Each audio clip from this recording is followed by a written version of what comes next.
The QLS quick locking system is designed very much like the MLS, except it's designed to pass a level 1 pull test.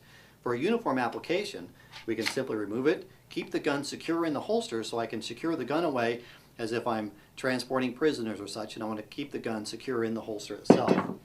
I can also take and put it right onto the leg shrouds and put it up onto the vest. And as you can see, I can easily do it with one hand and with no tools.